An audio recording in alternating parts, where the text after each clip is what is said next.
how important is it to address anti-Semitism on campus? If you had asked me this question a few years ago, especially when anti-Jewish hate crimes were on the rise, along with the new fascist right, i.e., Jews will not replace us, I would have found it laughable. Just like any other form of discrimination, of course, it should be one of our top priorities to combat anti-Semitism everywhere, especially in places of learning, like college campuses. Now, I'm not so sure. Here's the part where you rush to the comments, call me a pick-me, self-hating Jew, so give you a second to do that here. Okay, so now that you got your yayas out, let's proceed. On July 21st, the Columbia University Office of Public Affairs released a statement promising to expel, suspend, or revoke the degrees of almost 80 students who took part in pro-Palestinian liberation protests.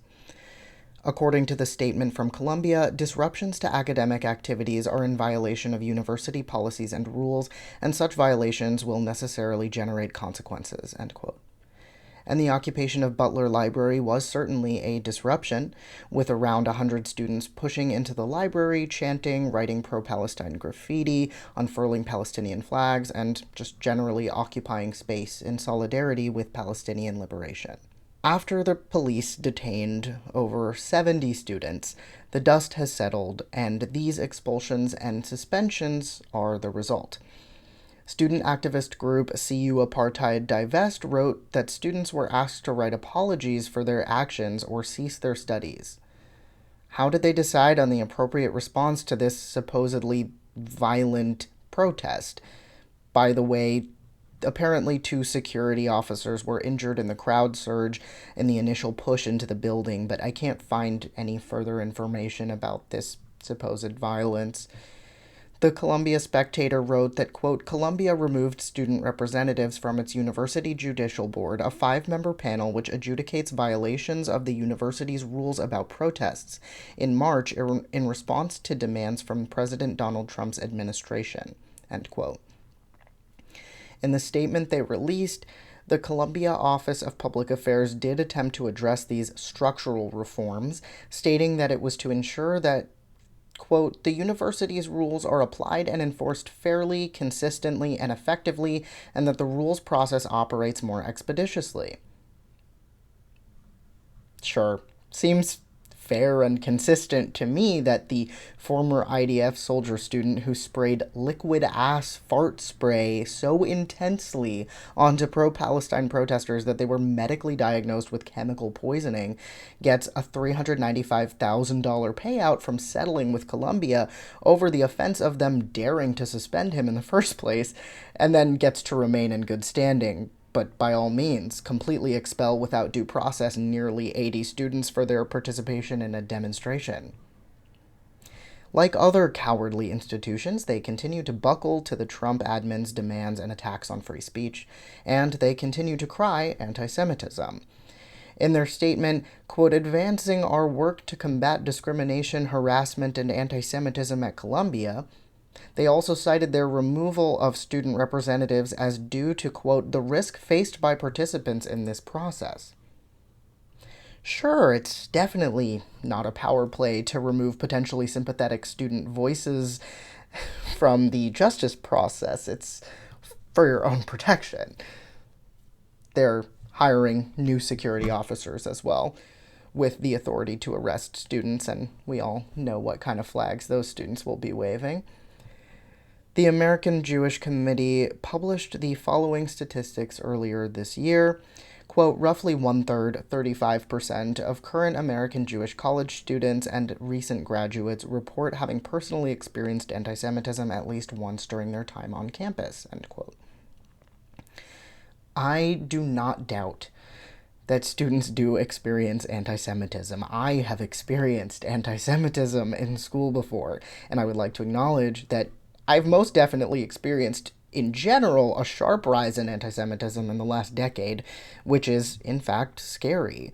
I also would like to call into question what we are classifying as anti-Semitism.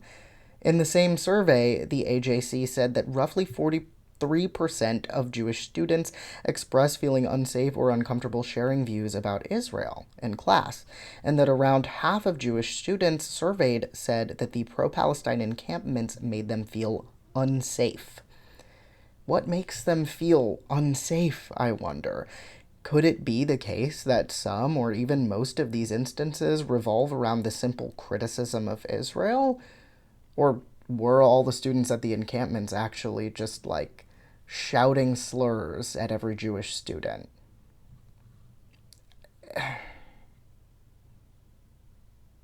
What are we defining as anti Semitic now, man? Like, criticizing the policies of any number of violent or oppressive ethno-states or theocracies besides Israel is, in my experience, certainly not generally frowned upon. It's not seen as inherently violent or Islamophobic or racist. We don't make those generalizations. But, oh, wait, we definitely are conflating those two things, Israel and anti Semitism. Or at least the right desperately wants us to. The Trump admin's proposed definition of anti Semitism, which recently passed in the House of Representatives, has expanded to include, quote, the targeting of the State of Israel. Hillel.org tracks incidents of anti Semitism on campus and claims that such incidents increased tenfold from the 2022 to 23 academic year to 2024 to 25. However, they also state that violent instances of anti-Semitism, which they define to include, quote, incidents involving violence, threatening violence, vandalism, and graffiti, have actually decreased at the same time. Could it be that some of these purported incidents of anti-Semitism are not really discrimination or hate based on Jewish identity, but rather expressing negative sentiments about the state of Israel's oppression of the Palestinian people? I think that's quite possible. That is not to say that a climate of anti-Semitism is not sometimes fostered in activist spaces, or that I have never felt pause at something someone said at a rally or online in an attempt to support Palestine. Just the other day, I saw a TikTok about the atrocities Israel is committing on the Gaza Strip, and the top comment said something like, "I think we owe the Germans an apology." Implying that the literal Holocaust should in fact have taken place, that it would have been better if it hadn't been stopped. I conveniently lost my screenshot of this when I lost my phone recently, but, I've been seeing chuds on the internet say shit about gassing the Jews for years, so seeing some of that, and I have seen a little of it, in this discourse isn't surprising to me. But the vast majority of people I see speaking on this are simply calling for a modicum of humanity to be shown to the bombed, starved people of Gaza. As for the more militant chants that some Jews interpret as a call for violence against us, well, most of the time, in the US at least, they're not. When you hear demonstrators chant from the river to the sea, you should know that what they're saying is not eradicate the Jews. That is a bad faith interpretation. A lot of the time, they're not even saying eradicate the formal modern day colonial state of Israel. In the words of the AJC, who actually did admit on their page that whether it is anti Semitic to say this wildly depends on the context of the slogan, oftentimes those who say it are advocating, quote, simply that all people of Palestinian heritage, wherever they reside, have their rights, culture, and freedoms honored. Students can and should separate anti-Semitism and criticism of Israel and even anti-Zionism. This Chicago University study from March of last year explores rising fears and tensions on campus, documenting a rise in both anti-Semitism and Islamophobia. And to me, this study suggests that if we can disentangle calling for the eradication of any safe land for Jews with opposition to an actively genocidal regime, and what Israel is doing in Palestine is most definitely a genocide, Jewish students would feel far less afraid.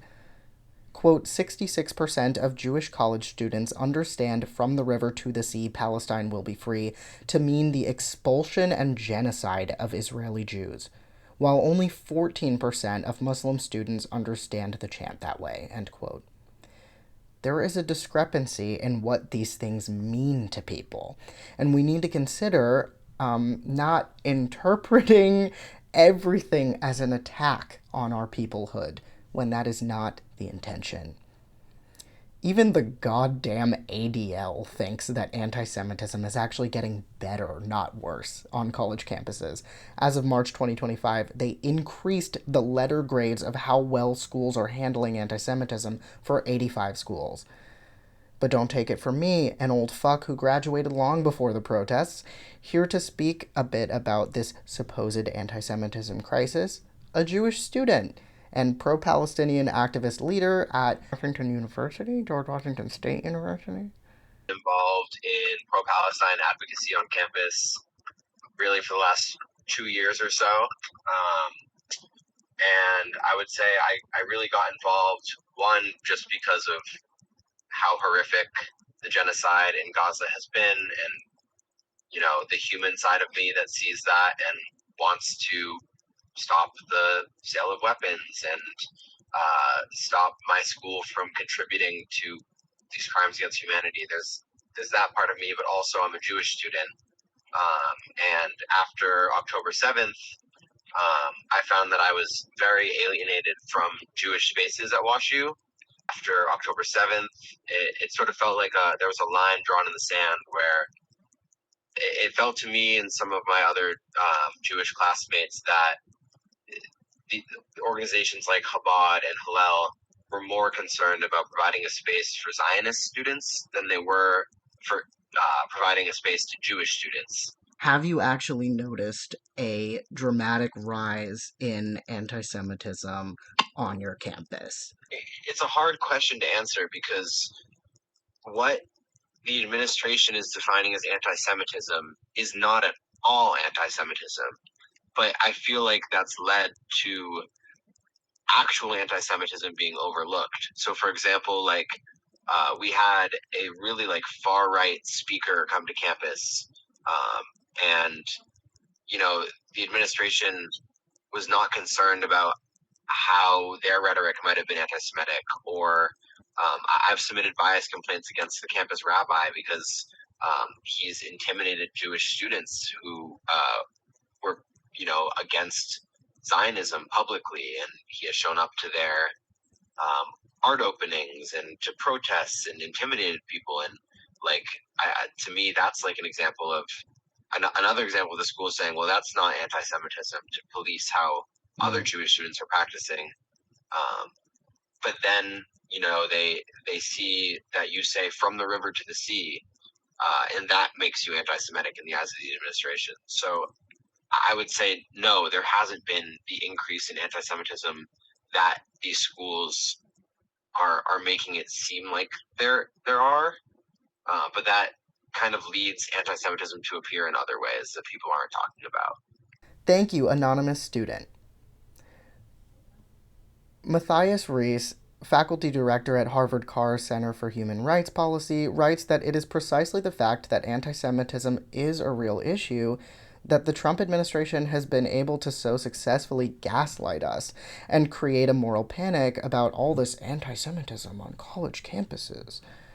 In Reese's words, quote, what really seems to be going on is that the Trump camp is using accusations of anti Semitism to attack our universities as places where people work and learn who do not easily fall in line with their illiberal understanding of democracy, end quote.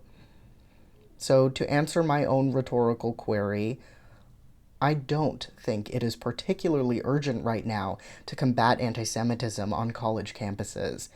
I think this very issue is a boogeyman manufactured to justify the crackdown of free speech and solidarity with decolonial movements like that of the Palestinian cause. In fact, whenever rolling back DEI and combating anti Semitism are mentioned in the same breath by the same bigots, I think that's very telling. Despite the many people, I'm looking at you, conservative Jews, who both support the bigoted attacks on human rights by the Trump admin and Project 2025 and strongly condemn anti Semitism, there is no reality in which these two ideologies are compatible. If you are, in every other area, an anti woke warrior and you suddenly give a shit about discrimination when it comes to anti Semitism, you are delusional. And you are using us as a prop. You are spitting on the decades-long tradition of Jewish solidarity with other marginalized groups and twisting our own centuries-long history of oppression into a weapon of imperialism and hate. And to the liberal Zionists who replaced their Black Lives Matter yard sign with a Bring Them Home sign, there was once a time when I might be able to understand that this blind spot is a result of generational trauma and try to appeal to your humanity. But at this point, fuck you.